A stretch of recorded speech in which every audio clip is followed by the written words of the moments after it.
Hi, I'm Sector 7 Live, and at the beginning of September I started streaming on Twitch 4 days a week.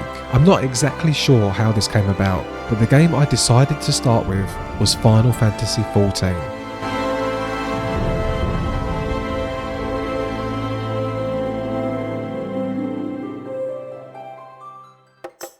I've always been a huge fan of the series. My favourite game of all time is Final Fantasy Rebirth, and before that it was the original Final Fantasy XIV.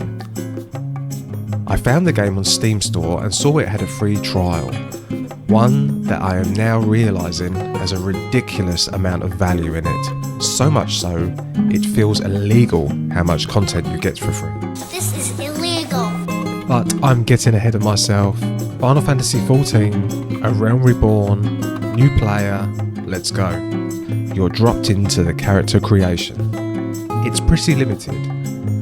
You can't tweak individual facial features like in Skyrim or Mass Effect. Instead, you choose from preset faces and body types based on race. These races include the Allure. These are your basic humans. The Elezen, elves, tall, slender, long-lived. The Rogadin, huge muscle mummies and daddies. The Lalafels, imagine if dwarves looked like children. And the Mikote. The best race, hot cat girls galore in this game. I think over 50% of the total population of the game is Mikote, and probably female. I based my character on my cat Dexter, who passed away a few years ago, so I picked this race immediately. Here is a picture of the best boy. Next, you choose your class, split into 3 roles: tank, DPS and healer. Even as an MMO noob, I kind of knew what these meant. I went with DPS thinking it would be easier to solo. In this game, classes are called jobs. You can freely change jobs, but they level separately. The tanks you can pick are Paladin, Warrior, Dark Knight and Gunbreaker. Melee DPS, Monk, Dragoon, Ninja, Samurai, Reaper and Viper. Range DPS, the Bard, the Machinist, the Dancer.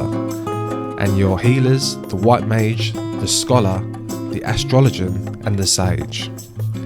Oh, and the magical range DPS, Black Mage, Summoner, Red Mage, Pictomancer and Blue Mage. I went with Dragoon though, because they looked really badass and stabbing stuff with a big pointy stick seems like my kind of vibe. Hear, feel, think from a pleasant female voice. We then see a masked figure before waking up on the back of a carriage, very Skyrim-like. I arrived in Gridania. What followed was, honestly, very boring. The names were confusing, I had no idea what was going on, and the quests were the type you would give your children to do. Pick these flowers, deliver this item. I swear to God, one of them was go kill these ladybugs. I won't assume you'll dislike the start, but I will tell you to expect to. But keep watching because there is so much more to this game. Okay, so back to the boring stuff. Combat was just as boring. It was literally pressing a few buttons. Nothing really challenged me early on, and I started wondering if I'd made a mistake choosing this game to stream. But why did I choose it?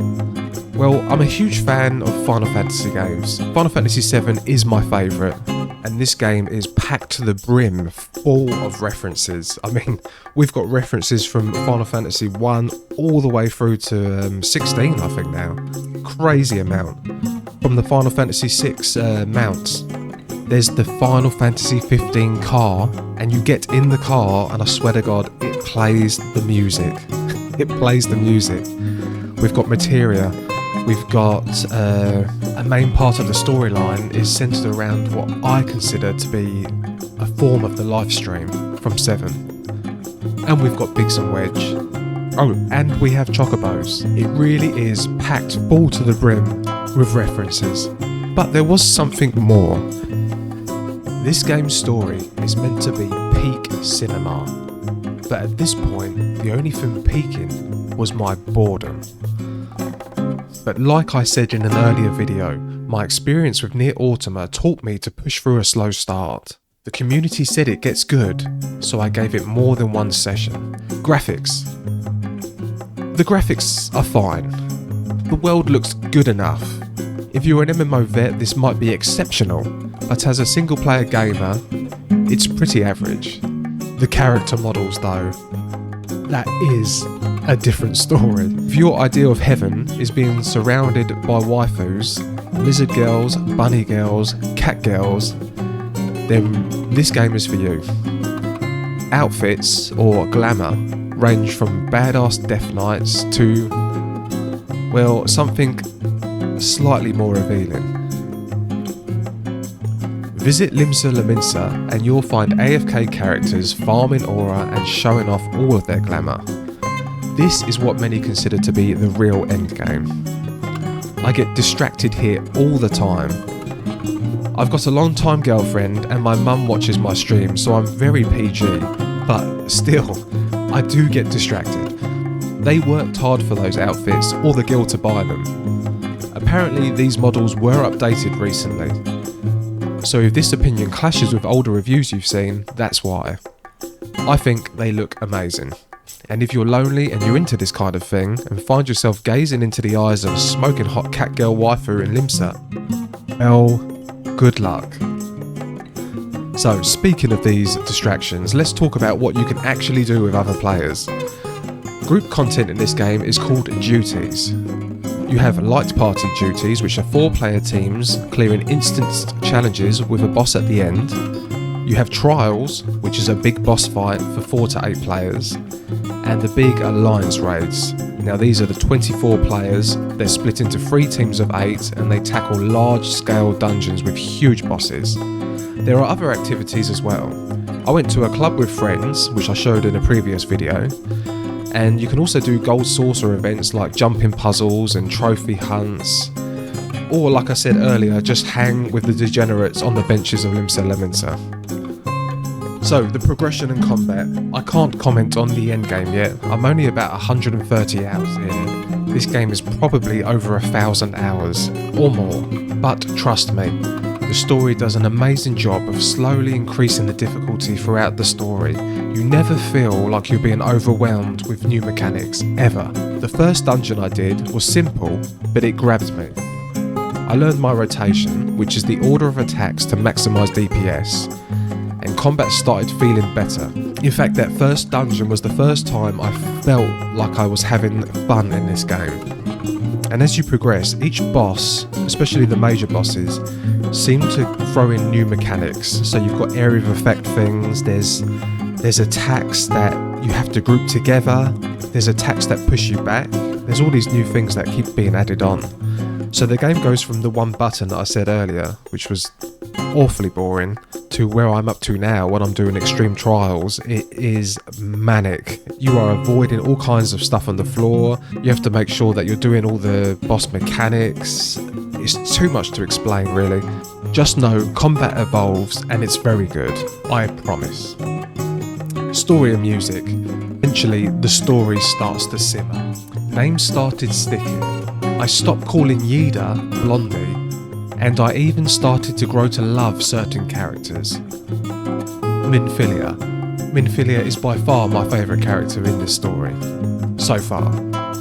And eventually something happened that really got me into the story, and I was so invested in progressing that quest line. This could be 30 to 40 hours in, I'm not sure, so take that number with a grain of salt. But once it grabbed me, I was hooked. Then I finally completed A Realm Reborn, the base game. But that wasn't the end. Square would constantly push out patches, adding more and more story elements to bridge the gap between A Realm Reborn and Heavensward. And though some viewers carried me through old endgame content and a mandatory raid section, it was still awesome.